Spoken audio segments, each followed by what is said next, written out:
Hi, this is Dan Arrow, author of The Secular Activist and Parenting Without God, and blogger at Danthropology, and writer for Alternate, Counterpunch, and the Huffington Post. And for what reason I can only imagine is that you're trying to prove to all your friends that you make poor life choices. You're listening to the Naked Dinner Podcast.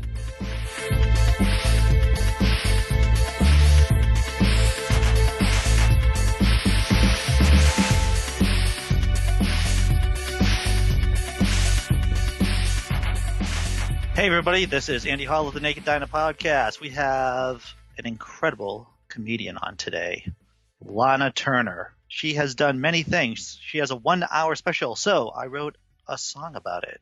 You can catch that on Hulu. She was in a movie, Teacher of the Year. She's been on USO comedy tours. She has 3 comedy albums, If These Lips Could Talk, Dick Jokes, and Other Assorted Love Songs, and her newest one, Limeade. I have high expectations about this episode, Jack Materko. Do you? I just want to point out a little bit of disambiguation from the way you did that intro. Yes. Nice. The name of her special on Hulu is So I Wrote a Song About It. It's not that she put out a special and you wrote a song about it that is on Hulu. I just want to make that perfectly clear. Because of the way that you phrased it, I want everybody to know that Andy does not have a song video on Hulu right now. No, I don't, though I should. I should have some kind of Netflix special because I'm so multi-talented and shit. I don't disagree with that. I've seen you stand up. I think it's. You've seen my stand up. You've actually read some of my prose. So yeah, I actually have some talent. Believe it or not, it's hard. I know it's hard to imagine everybody out there, but I'm not saying I shit gold. But I did get the fucking election right, didn't I? Huh? You did get the election right. You did. But I also want to point out to everybody what I like about the fact that we're going to have a comedian on, and I know we've talked about where this episode may and may not go, and we'll see what happens. But what I think is good for us in terms of what the Naked Diner is and what we do with the show. Last week, post-election, we had Nick on, Nick was a great guest. Which suggested that maybe we were going to get really heavy all the time. And having a comedian on this week kind of says, maybe not so much. Yes. I don't think we're going to do heavy all the time because I don't think it's in our nature. Well, it's not in my nature, at least. My nature is to joke and laugh about the apocalypse that is soon to be upon us. It's been kind of heavy on my blog lately when I've been writing on laughing in disbelief. I haven't been really cracking a whole lot of jokes. I've been writing more serious pieces while still sharing comedic pieces from other people. But the stuff that I've been writing has been more along the line of what is to be done for all intents and purposes. Well, yeah, I mean, this is a fundamental problem as members of the atheist community to the extent that we're kind of the wisecracking assholes that are on the side. But we're still engaged with the community in that way. And, things are going to get a little more serious, I think, for at least a while. Yeah. Well, a lot of it is really, for me personally, is just working this shit out of my system, to tell you the truth, and to get to get recentered. Well, that was the thing. I'm going to sound like a fucking wanker, is to get recentered, yeah. No, I don't think you're wrong there. And I think, to bring up Desiree, who's lived through this project, we're still stumping for the next couple weeks. Fucking A. So yeah, I just contributed. She has been processing her feelings about all of this through social media. Yeah. And I think in a lot of ways we tend to process our stuff, at the very least in these intro sections, and what doesn't actually make it into the show. There is a certain amount of the podcasting and the blogging that we use to just process our own issues. Oh yeah. I would agree with you on that. Thank my fictitious God, that I'm not actually a guest on somebody else's podcast, because I don't know what the hell I would be doing. I'd just be talking, ranting, shaking my hands. Yes, there would be a lot of ranting and shaking your fist at the sky. Right? Yeah, I think so. But I mean, I think there are plenty of opportunities because of the two of us, I'm the optimist. I think we. Oh yeah, there's no doubt about that, Jack. But so I think that there are plenty of opportunities to clutch victory from the jaws of defeat in a lot of things that happen in this election cycle. And I think we should we should aim for that. You know what I'm trying not to do right now? What's that? Is to rain on your parade. I know, but I am doing my best to have an email conversation with my rural Pennsylvania mother Oh, yeah. about Well, that's hard, all of man. this, and that is, I've got. I'm not going to put this in the show, but there's this whole talk about how the left needs to engage with Middle America more, and I get that, and they do. Sure. But what absolutely drives me nuts is when you try and engage and raise a little of discourse to the point that we can all see things on the same page, at some point, somebody on one side or the other hears a buzzword and shuts down and starts strawmanning. And Well, it's important to remember that when most of us became atheists, it was a long journey. It was for me, at least. I started out as a conservative Christian, and it took years for me to become an agnostic atheist, what I am now. I would expect we'll have the same journey, or a lot of people will have the same journey from going from socially conservative to less conservatively social. So it's a long journey, and it isn't a straight shot on the graph. There's 2 steps forward, 1 step back type of thing. And oh my God, am I sounding like a fucking optimist, Jack McTurkle? That doesn't sound right. Did you pull out your fucking microphone again, sir? Do you not hear me? Okay. I didn't hear you for like a second. Yeah. I'm sorry I'm not constantly talking. Okay, I'm sorry. I'm a bit caffeinated, and I'm not only talking to you, but I'm messaging Lana.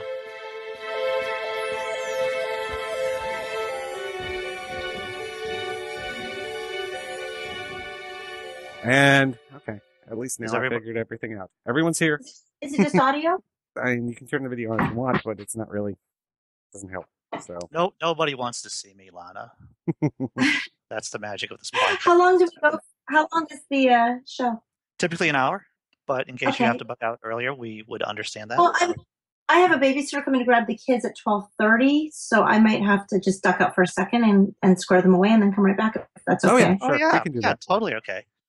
Jack has a Okay. dog, and that dog barks every once in a while. Oh, it was one of those things where like 5 minutes before we got on the line, I got an Amazon package delivered, and I was just like, "Oh, thank goodness that didn't happen during the recording." So, Lana, I'm pretty intimidated talking to you. It isn't because you're highly successful and intelligent and talented person. It's because I've seen your kettlebell workout. Oh, kettlebell workouts! I Yeah, love the kettlebell. workouts. I Yeah. started posting some of those online, and then I look like shit when I'm doing it, so I was like, I'm gonna stop. I think work out- yeah, quite a bit, huh? yeah, every day pretty much. It helps me stay sane. I can appreciate that. I too have a strategy of not going crazy that I try to execute on a daily basis. Eating and sitting around, probably. There might be some marijuana involved too. I'm not going to lie to you. That's helpful also. Yeah. Yeah. But actually, I was working out when I found your email in my Gmail account. It's like, oh, she sent this yesterday, and I have to get back to her. Yeah. So I was trying to stay not crazy by working out. I was on the ellipse. That's good. It's really good. I've got kind of a unique setup right now where I'm able to really take care of myself more than ever before. So it's been kind of cool. That's good. Yeah. It's really good. It must keep you on track. Considering that you do all that family-friendly rated G comedy, right? Exactly. Oh, no. Yeah, I know it's crazy. I've got 2 little kids that can't hear my act. Oh, right. They should So- never be able to hear it. So what do you tell other parents when you're hanging out at the park or something, or with your What kids' is kindergarten? career day like for you? You know what? I live in Los Angeles, so I don't think anybody has a better moral compass. So Well, we're all that's in the same. Oh, that's good. Yeah, we're all in it together. Yeah, that's hilarious.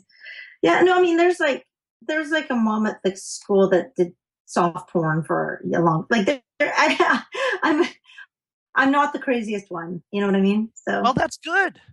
That's Yeah. good that you're not an outlier on the bell curve. right. Where are you guys? What part of the country are you in? Boston. You might be able to tell by my horrible accent.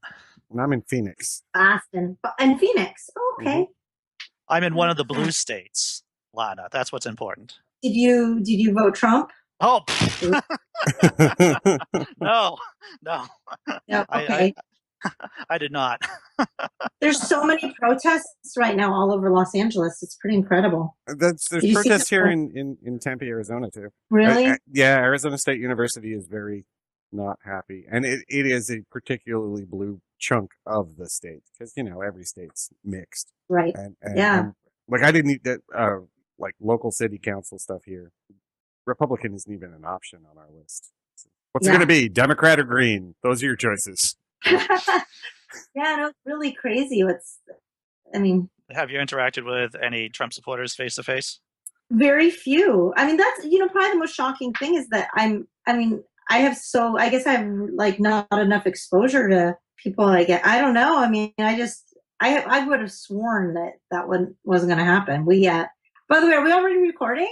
Oh yeah. We just start rolling basically. All right, that's what yeah, we're so casual. I was like, yeah, we're just talking. Yeah, my parents are hardcore Republicans. I mean, they work for the party. They not in their social not they're pro whatever you want to do with your life, but just fiscally, my father's very conservative, and even he voted Hillary. He didn't want to, but so I didn't think Trump had a chance. But everyone's pretty buttsore out here in California right now. So yeah. It's crazy. So how did you become a liberal if your parents are conservative? Well, they're fiscally conservative, fiscally conservative, sure. Yeah, I mean, I would even consider myself somewhat that in that way as well. But I can't allow myself to. I don't know, like this. There's all those social issues that are really important too. So I get you. I've said the exact same thing to my mom. Where, look, Mom, I understand, but I'm not willing to gain a few percentage points in tax rate and have my friends not treated like people. Like it really bothers me on such a deep level that Jack and I were up until 1:30 in the morning on election night. Oh yeah. Yeah, just kvetching basically. It's all recorded and I cannot listen to it. I just because I know it was a basket case. But yeah. Well, I don't know. I'm always I'm of the opinion I wanna make sure that everybody's taken care of. Like for when you get down to it, like with certain things, especially when you look at healthcare for people, I get it. You don't want to pay for somebody else's healthcare, but if somebody gets sick, you're getting sick too because the little microbes and bacteria and all that they don't know what class of society you consider yourself to be in. So I kind of want everybody to have some form of access to their health care, but I'm also Canadian, so you're Canadian. You have Canadian citizenship. I have both. So I was born in Canada to American parents. So what do your parents do? Are they artists too? No. My dad is an engineer, and he's retired, but he worked for Exxon. Sure. He's of that generation where you work for one company your entire career. And my mom was a teacher who mostly just raised my sister and I. So yeah, I'm kind of threw them for a loop. They were pretty pissed off when I started stand up. Oh really? Yeah. They weren't too supportive at early on, but then once they started to see I wasn't going to stop. Well, the thing with an engineer, because my dad worked for Exxon too for a while, and I get the mentality. And once you prove it's a viable business model, it's just like, oh, okay, yeah. Yeah, at first, I believe it was my brother-in-law who said, does she honestly believe she's going to make money with a fart song? Yes, I am. And I really don't play the fart song anymore. But that was one of my first. It's an oldie but goodie, and sure. And he was right. It wasn't the fart song that was going to make me any money, but I learned from there. But yeah, also when you first have a friend that starts doing stand up, they're never great when they first start. So it takes a few years, and then. But honestly, I made money so early on. The first time I got paid to do stand up, I was maybe less than 2 months after my first open mic. And once that happened, I was like, if I can make $20, I can make, 25. And so I just stuck with it. Were you doing musical comedy back then? From the beginning. Yep. Always. From the beginning, huh? Yeah. Yep. Yeah. Did you go to school for music? No, I started playing guitar when I was really young. There's nothing. My parents probably regret all that money spent on guitar lessons. But yeah, I started playing guitar, and my degree is in art with a focus in photography. I worked as a photojournalist for many years before I started stand-up, which is kind of an interesting aside. But like cool. I always wrote ditties and stuff on my guitar, and I don't know. I never thought I'd be a comedian. It just didn't occur to me. But I liked writing songs, and I wandered into an open mic, and it just started from there. So you're trying to tell me that when you were in art school, you didn't think about writing a duet between Anne Frank and Helen Keller? Never occurred to me, no. when I thought of that bit, I was like, oh, this is so evil. I never thought I could even do it. Like I thought, oh, people are going to be so mad at me for this. And I was in Kansas City, and I thought of it really the night before going into morning radio with this amazing radio DJ, Johnny Dare. He's the morning DJ and like the morning DJ there. Mm-hmm. And so I went into radio and I said, Johnny, I have this song and I think it's one of the worst things I've ever thought of. It's horrible. What is it? And I said, it's a duet between Anne Frank and Helen Keller. And he threw his hand up and like stop what you're saying right now. And he said, wait, you're playing it in a minute. And then he wrapped up the commercials and he said, Lana's going to premiere something she's never done before right now on the radio. I played it on the radio there in front of, thousands of people. And the funniest thing, a bunch of people showed up who'd heard me on the radio, and they were there just to hear me sing that song. And then I knew I had, because everybody's evil. Well, the lyrics are pretty easy. Yes, it's very easy to sing along with that one. It's funny, though. I've been writing more and more sing-along songs, like more audience involvement type stuff lately, which is really fun. It must really amp the crowd up. Yeah, no, it's really fun. Getting people to say horrific things. They will sing things like, small dicks are perfect for oral and anal too, if you lead them down that path. Now I have to think about that. Small dicks. Yeah. I guess, when you really think about it, sure, there must be some kind of evolutionarily beneficial mechanism there for small dicks for those purposes. Sure. It's amazing what you can get people to say. They'll do Helen Keller and Frank, which is so much fun. I'm so lucky, and I'm having so much fun right now. So it's really pretty cool. I can't wait. And I'm supposed to. I just recently found out that if everything goes according, I'm knocking on my desk. Yeah. If everything goes according to plan, I'm going to get to do another 1 hour special at the end of the year. So everything's really going so well right now. Really blessed. Because you have a relatively new album out, right? You have Limeade out? So Limeade, yes, that's my new, so that's been a journey too. So this past year I recorded, I call it the Jagged Little Pill of Comedy, because it's a breakup album. It's all comedy songs that relate to the end of my marriage. And, which is still, ending. It's like the slowest, most agonizing death of it's like you just want to put it out of its misery. But the album really helped me, because when I first got served with divorce papers, I was devastated, and I got so blessed. Like my good friend Norman Arnold, the producer of that project, just allowed me to come into his studio, and making a comedy album, I literally would cry on his couch. Oh, really? Yes. And you can even hear it. If you listen to Hate It the Cunt, I cry. I'm crying when I'm singing that song, and it's so goddamn funny because it's such a heartfelt performance. It's such a great song. But anyways, I've recorded other albums in the past, and I feel like this is my a big accomplishment for me, because it's a lot of pain that went into making something really funny. And then I got even more lucky when my friend Joey G in Florida, he's a comedian and a producer, helped me make the visual album to go with it, because that's what it's called, Limeade. Beyonce's Lemonade. And so the visual album is in post, and it's beautiful. I'm so excited. I can't wait for it to come out. So I think what we're going to do is the visual album will come out in conjunction hopefully what we're kind of looking at is have that come up with the 1 hour special. So that way I have a lot of content to like play off each other. Sure. And then more people can find out about me that way and hopefully fall in love with what I'm doing. And then I can, then people will come see my shows. Yeah. That's the goal in the end. So I was married for 20 years my goodness. and 2 kids. My kids are now 14 and 11. And I've been divorced now for about a little bit over a year and a half.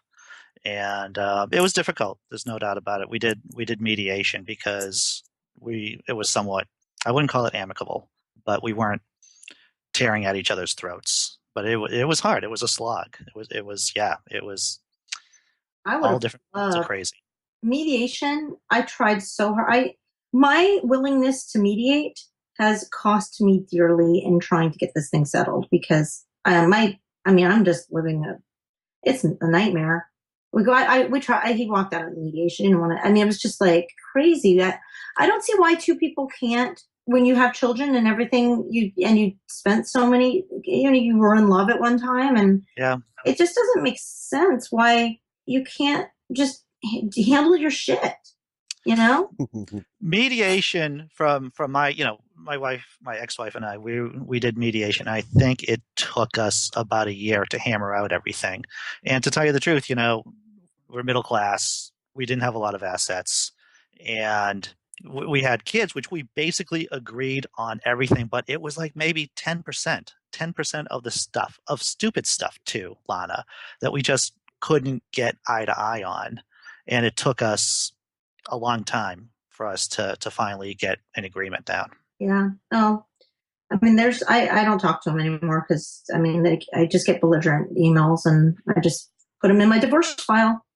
I'm just trying to get through it. I don't understand. Like I said, I just don't understand it. I don't even, I don't really want to talk about it too much. But okay. That's okay. You don't have to talk about it. We have a standing rule. Yeah. There's a really positive thing that came out of it is that I needed to find my way to like producing my own comedy and being my own person because I wasn't prioritizing my career. I never did. I prioritized my family, and now I'm in a position where I get to really excel, and I'm so proud of this year because I don't know if you feel that way, but I'm so much happier now. Oh my God, Lana, and I'm speaking as an atheist, and I'll say, oh my God, I'm so much happier divorced than because I was like you. My wife made more money than me. And she was definitely the one who was, I was definitely the one who was focused on my kids. I was focused more on the house. And so, yeah, I'll say this. I took the backseat, in that relationship. And I definitely put myself aside. I took what would be considered to be the traditional female role, I guess, in our dyad. So, yeah, since getting the divorce, I feel like I own my life. That's how I feel. That's good. Yeah. I really believe that when you join forces with another person and you create a family, that the reason why it's such there's that legal thing is that you were working together on mutual goals, and inevitably one person's career kind of takes the forefront. And so that's why there's support when you come out of the marriage. And so, I would think that would be a no-brainer, but you would think so. You would see, and that's why I am still single. Because to me, this idea of it seems to me from everyone who I know who has been married and been through a divorce that this paperwork that is supposed to make things easier genuinely makes things more complicated in the long run, in a lot of ways. I don't know. I definitely know that in a marriage that the partner that is getting like the more professional success, that it would never have happened for that person. In my case, it would never be where he got to go professionally, and the money that he made had I not been there helping. It's just not it just would not have happened. No, that's absolutely true. But at the same time, the dissolution of it becomes more complicated just because all that paperwork is there. And the reason for that paperwork is, I might be speaking out of turn here, but in my opinion, the reason for most of that paperwork is stuff like tax incentives and things like that. And I don't necessarily think it's warranted. Yeah, you know, It's I would have. actually clear. Go, I'm sorry. There's like computer programs where they enter. I mean, it should all just. It could go pretty smoothly. Actually, it should. It should. Well, once you get into the emotional issues and people start struggling over, who has ownership of what, then this, that, and the other thing, it becomes a whole lot more complicated. Sure. I don't know. It was difficult for in my case because we had a very non-traditional relationship, my ex-wife and I, and so we literally had to bring the contract, our divorce agreement, to the court on Good Friday. The judge looked at us. Now her lawyer looked at it. My lawyer looked at it. The mediators looked at it. They were lawyers. We had three lawyers look at it, and the judge looked at it. And because it wasn't a boilerplate agreement, he sent us back. He said that this is just doesn't look right to me. And so literally on April Fool's Day, we went back and I brought my lawyer with him as if he was the adult in the room and said, yes, this is supposed to be the way it is. I don't know. I have to say, like, I'm so happy right now. And the positive stuff that has come out of it blows my mind. I had no idea how unhappy I was. And yeah. I didn't even know how unhappy I was. I was just so used to the chaos and the bullshit. So now I'm like super happy, and I've got this great project and so many people in my life are just like being like just so many awesome people now. Well, the thing is that your friends or people close to you, they probably knew at some point or on some level that things weren't. I mean, none of my friends were surprised when I got divorced. They knew that we just didn't talk about it. They just knew that things weren't good and hadn't been good for a while. But yeah, and the thing is, there is a distinct relationship between suffering and art, my friend. Yes. So funny. Yeah, it does help. I don't know. I'm really excited right now with everything. So I guess I'm grateful for certain things at this point. And I've got great children, and I'm kind of in a, when it comes to comedy, there's very few women who get to have 2 kids and still get to do stand up. And there's a lot of women in my age group kind of had to make a choice early on whether they were going to have kids or not. So I'm kind of in a sweet spot, an unusual spot. Really, really excited. There's a lot of work involved. There is a lot of work involved. And unless a person has children, the primary caretaker of the children, and is navigating a career, it's difficult to wrap your mind around it. It's difficult to understand what the timeline is like, getting up early, bringing the kids to here, doing career stuff. Yeah. Nice work, Lana. If you haven't heard that enough, God damn it. Nice work. Yeah. There you go. Super dad. I wouldn't go. I don't know. My kids seem to like me, and that's all I guess that's an important metric, right? They're teenagers, so that's a huge accomplishment. You know what? My daughter's 11, and she still holds my hand in public. Oh, see, that's wonderful. Right? So I don't know how long this is going to fucking last for. Every single time she reaches out for my hand, as we do stuff together, I'm like, Andy, you just got to fucking savor this as long as you fucking can. Oh, hopefully she always daughters and fathers, right? All right. Yeah, there is a real connection there on a deep level. And I like my boy too, don't get me wrong. Forget him. He won't hold my hand in public. So tell me about Nuclear Zombies from Outer Space. So it hasn't been made yet. I'm friends with the guys who are producing on it, and it's funny. It's a funny script, but yeah, they haven't been able to get it. They had funding and it fell through. So we did this whole thing promoting and getting ready to shoot. They had a shoot date and everything locked in. And then like a lot of stuff, it just didn't end up happening, but it's still out there. And apparently they're still working on trying to get it back on the rails, but that one didn't happen. But This Is Meg, another film I shot this summer. And, what is it? Big Old Love, I think is what it's called. Kat Reinhardt's film. I have a very, very small part in that as well. So then both of those films are done and submitted to festivals. Very cool. So yeah, but Nuclear Zombies, I play as like a rock star who gets turned. I get turned. I get turned. I really hope it comes together because I really was looking forward to playing a zombie. I saw I was on your website, and I clicked over to the Kickstarter account, and it looked really fun. Oh, is it still up on my? I'm actually redoing my website right now, so it focuses more on what I'm doing currently, which is Limeade and some of that stuff. But yeah, Right. yeah, no, they're great. And Dante and Rebecca, the people who were putting that film together, are amazing. And they have other films.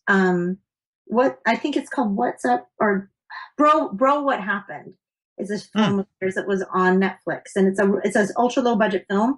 And you know, when if you have a friend that's like, hey, check out my film, it's, you know, go download it. You know, I know a lot of people, okay, all right, I'll do it, whatever. Right. And you're kind of dreading watching it because, you know, I only have so much time in my day to sit around and watch somebody's low budget film.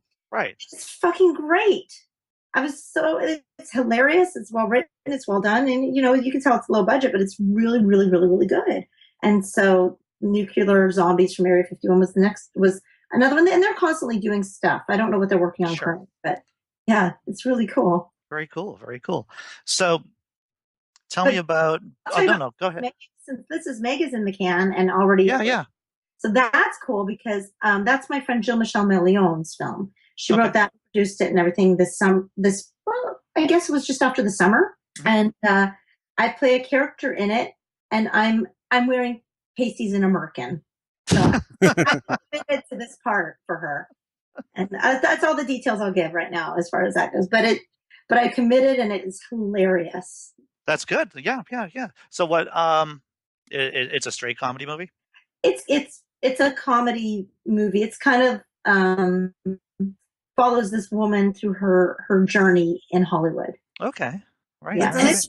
That does seem to lend itself to a lot of what I see that is independently put together coming out of LA right now is people who moved to LA because they wanted to do artistic things, and they just find each other in this weird organic way and start doing things. And it's really been pretty amazing. Well, right now you can. I mean, the cost of producing stuff and everybody's ability to kind of just get, and then there's places for people to view it. Like, yeah. I mean, you know, 10, 15 years ago, it would be super expensive to shoot something. And then where are you going to put it, in a movie theater?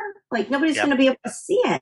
So now you can shoot stuff and bam, you're there. So it's really given a lot of artistic freedom to people. So yeah, I'm super jazzed. Hey gang, just breaking in real quick to remind you that if you like the Naked Diner podcast, you like what we're doing, you want to help us out, you can go to our Patreon account at patreon.com/nakeddiner. Give us $1 a month. That's really all we ask for. You can give us more if you want to, but $1 a month, that's 25 cents an episode most of the time. Sometimes it's 20 cents an episode if it's a 5 Monday kind of month. That doesn't seem like asking a whole lot, does it? But even if you don't want to do that, you can also go to zxh-creative.com and use the Amazon store links that we have there. That way all you're doing is your regular Amazon shopping, but we get a little commission off of it. That'd be swell if you want to do that to help us out. We'd think that that's just great too. And of course, if you're into ebooks, you can go to audibletrial.com/nakeddiner, get yourself a 30-day Audible free trial and a free ebook. That helps us out as well. And last but certainly not least, you can still go to atheistberlin.com, coupon code NAKED when you're buying your cool Ichbin Atheist shoes. You get 10% off. We get a little kickback. They're still really cool shoes. I'm still a big fan of them. I love wearing them. They're super comfortable. And all of those things are ways you can help out the show. So please consider doing one of those things, and I will let you go and get back to the show. Thanks. This is so fun. You get to see my Sunday. With it so far today, one kid got picked up from a sleepover party. The other kid and I went out. We went out to breakfast with their new Mandarin tutor, which is really LA, right? That's pretty crazy. And then because they take these, it's really cute. They take these little Chinese classes on the weekend. Right. And it's all like a parent. I don't know. It's awesome for them. But anyways, that's so funny. And then now they're going up to tennis. They have their whole day, and I have to navigate that. It's fun. It's always fun. Was it difficult to send your oldest to kindergarten? Oh, it was so hard. Both of them, when they started kindergarten the first day, I went home and laid in bed and cried. Oh, really? Huh? Both of them. Yes. Yeah. But yeah, that's hard, right? Was it hard for you? Do you remember that day? Well, I'm a guy. Even though I was the primary caregiver of my children, I did feel like I was crossing over the finish line in a small sense. I felt that Kindergarten. it's like, look at this. I didn't kill them, and they're going to school now. That makes a certain amount of sense. And on the guy's side of that equation, it's I kept them alive this long, and now they have to start going out and doing on their own thing. And on the mom's side of the equation, it's more like one of those ribbons in the postpartum chain, right? So, Oh, it's you're definitely happy that you did not kill them. Yeah. Yeah, I've only slightly emotionally bruised them, but I did not kill them. I was so them starting school was a big life change for me because I love their school so much. I've made some of the best friends I've ever made in life through their elementary school with the other parents and the play dates and I didn't expect that at all. But we have like this common interest, like kids. I have two groups of people. I have like my crazy comedian friends, and then my sort of like parent network. So Sure. it's cool. Do your crazy comedian friends have difficulty wrapping their minds around what your daily activities like? No, you know what? A lot of comics have kids too, though. Now, like a lot in my group, right? Right. So, but not as many women. Some of the women, like there are some women with kids. I shouldn't have said that. There's Kira Soltanovich just had a second baby, and I mean, there's quite a few people. I'm trying to think now, but trying to think. But, There's no thinking aloud here, Lana. Yeah. I'm sorry. I didn't want to like throw that on you. all right. So hey, where are we? I wanted to pivot. I saw that you did some stuff with the USO. Oh yeah. Quite a few times I've done USO shows in, well, the coolest or most interesting was when I went to Iraq and Kuwait. Yikes. Yeah. That was crazy because we rode around in Blackhawks and C-130s, and there was actually RPG missiles and loose, like there was we heard gunshots and stuff. I mean, it was crazy. But they kept us very safe. Mm-hmm. But I got to perform in at Camp Victory in Baghdad on Saddam Hussein's, on the footsteps of his palace. It was amazing. Yeah, it was so cool. we've talked to other people who've done USO before, and one of the things that fascinates me about it is, you got this group of people who are going through this day after day after day and having to turn that room and get them to laugh. I had soldiers come up to me and cry, hug and cry because they hadn't laughed in a year. That's what they said there. Like this, I remember this one guy in particular who just maybe he just wanted to hold me. Yeah. And grabbed on and cried on my shoulder. And I just held him. I don't know, maybe he hadn't had physical contact in a year either. I don't know, but I held him and he cried and he said he hadn't laughed in a year. And I felt so sad for the guy. He's really, so yeah, I guess we bring a service, which was really amazing, but I've done quite a few. I went to Germany, Italy, Japan, Korea, where else? Yeah, even Guam a couple times. And Wow. I've even done a lot of military shows stateside too. So Yeah. So what got you into doing the USO? well, for one, it's a rite of passage as a comedian. Like to be lucky enough to get those shows is great. I'm not doing them now because the kids and all, but I think it's a tremendous honor to perform for people who preserve my right to do what I'm doing. You can't just spew dick jokes in certain parts of this world. So, they preserve my right to talk cock publicly, and that that's not nothing. That really does genuinely matter, and it really is, and to just be able to give back some moment of catharsis. It's been my takeaway from folks we talked to who've done that. So I was listening to some of your Perfect 10 podcast Oh, episodes, thank you, Lana. That's you have a wide variety of people coming on that show. Yeah. You want to tell people, and you've been doing it for what, 2 years? Over 2 years at this point? Or yeah, we took a little hiatus, but the podcast has really been a progression from just, if you go back into the very, very beginning and the first year or so that we did it, it was designed so that I could bring about content to my ex. It was really for my ex to do this show, because I wanted something for him to keep him kind of like current and relevant. And nothing better than a podcast for that. So I would go out, it was a lot of work. I would go and find guests. We would do all kinds of adventures with them. I would take them, like, some of my favorite things were like racist days out, where I would take my friend Shingles, who's amazing, black dude, would go to the zoo and look at gorillas, and we'd talk racist stuff. And it was just like the funniest shit you've ever heard. And then I would take that content back. Like we literally went to Target so he could pick out cotton balls.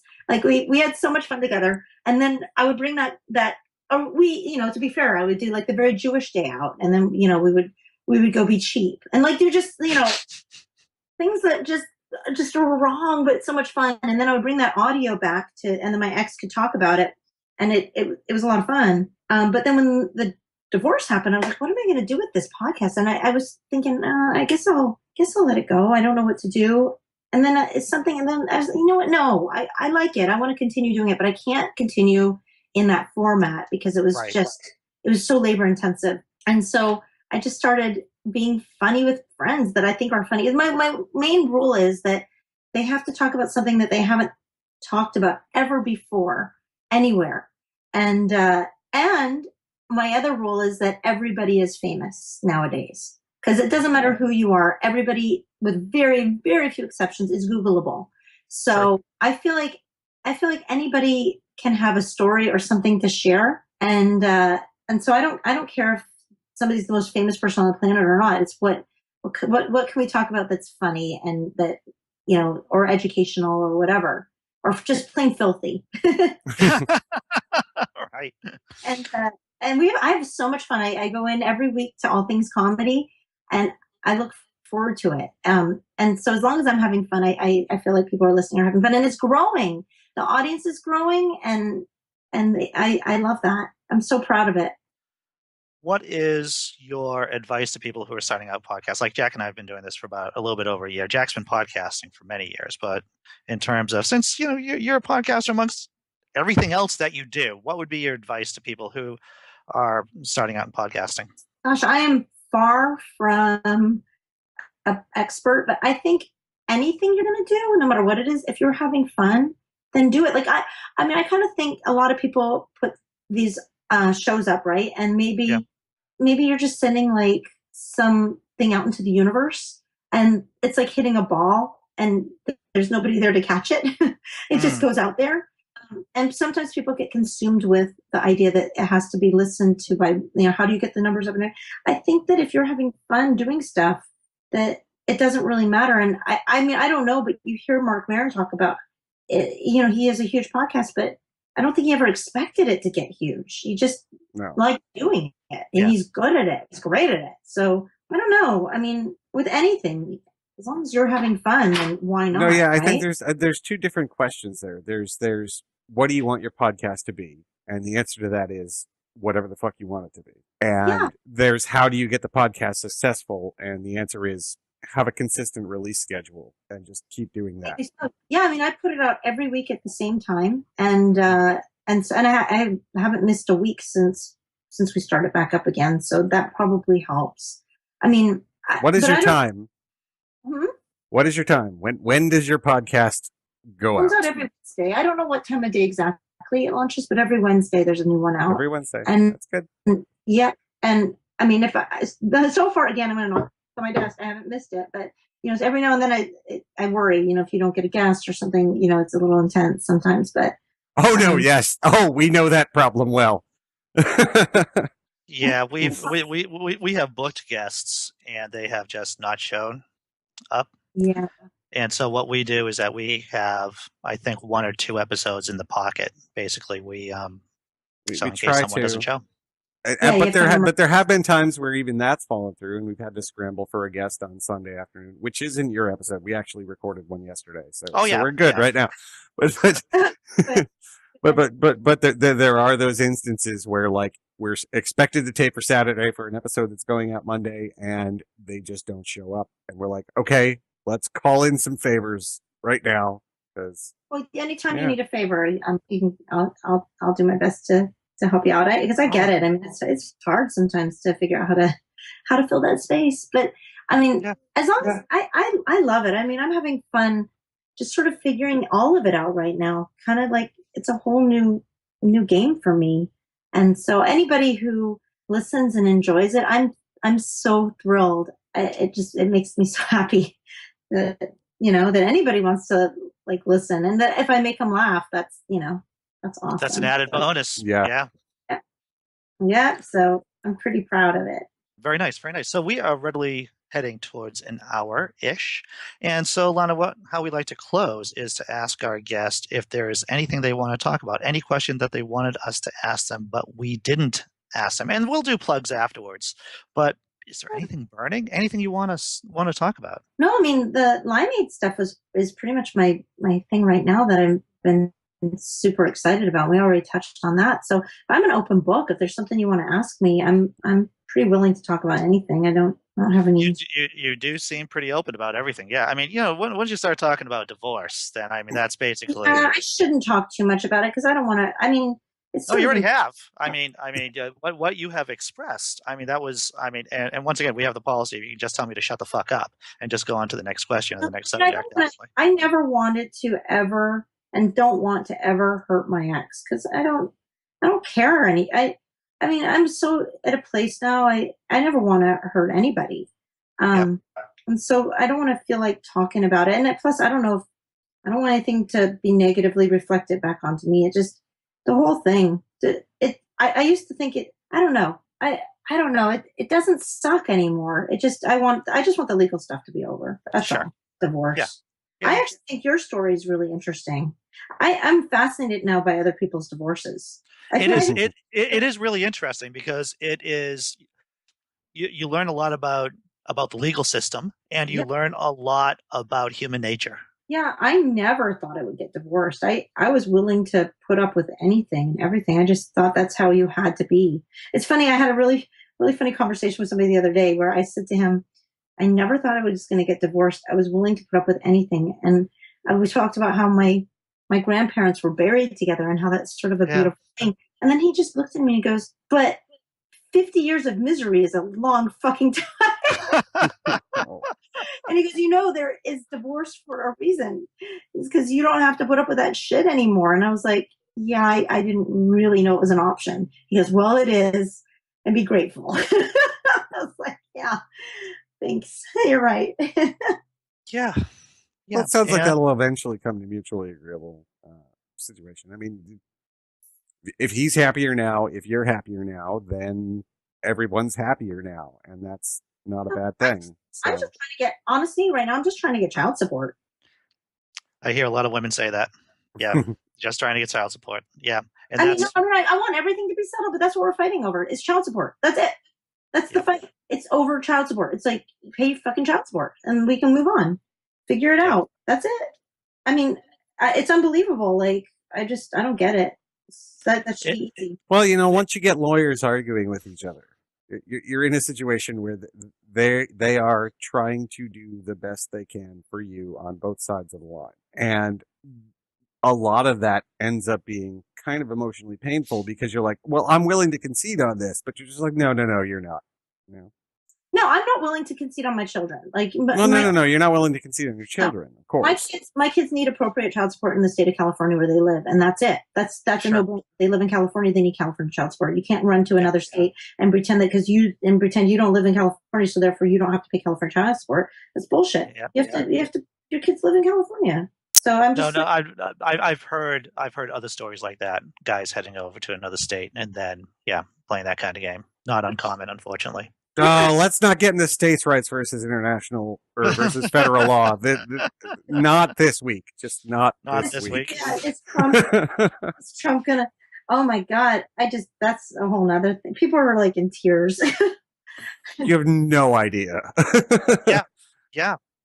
It's I'm just thankful that my kids and I are in a blue state. We're in Massachusetts, and Is he really going to build a wall? Is there really going to be like? It doesn't technology kind of like make that unnecessary? We're not in ancient China. We don't need an actual physical wall, right? Well, I think what you've heard from his surrogates over the last couple of days has always they've started walking that back, where they've said things like, "Well, I mean, he said the build the wall thing, which was a great campaign tactic." Yeah. Like they are blatantly saying, he lied. Yeah. It's not going to happen. Because there's not like an actual physical wall. Like technology makes that unnecessary. Like we can monitor from space. So let's not actually physically like put brick and mortar into this. Like I can't imagine that that's actually going to happen. it was. I just saw the Great Wall this summer. We went to China, and really? It's impressive. It's one of the most amazing things I've ever seen, and but it's really not necessary now. Yeah, and living in Phoenix, I really don't want 1-2 hours away from me because that's dehumanizing and horrible. Yeah, because you're not only building the wall to keep like somebody out, but you're building a wall like we're putting something around us too, and it makes right. It's like what's that Tim Minchin line? We have locks to keep the baddies out, but we mostly use them to keep ourselves in, something like that.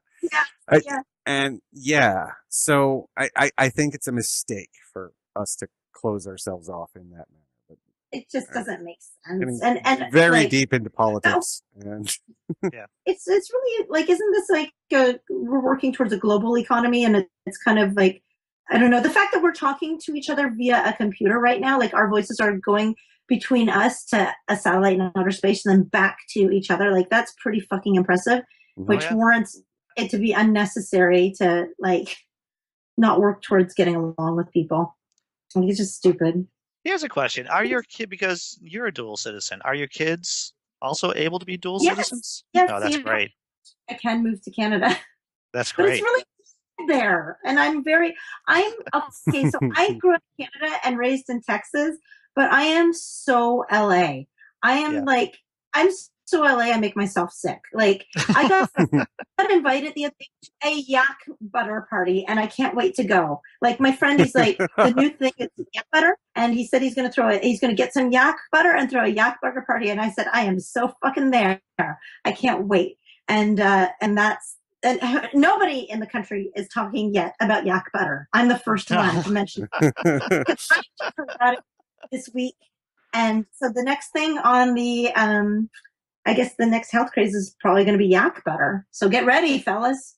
I'm going to get my Himalayan salt ready to put on my yak butter, I guess. Will we be making our, what is it?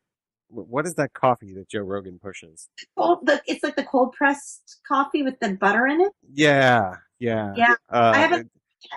So we'll be using yak butter for Joe Rogan coffee within 6 months.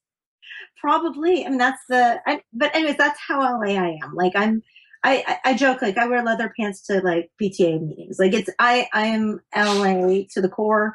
I love it here. The weather right now, it is so beautiful outside. Like, so the idea of, I love Canada, but the idea of actually leaving California to go to Canada or anywhere else, it's not happening. So what's the temperature out there in LA?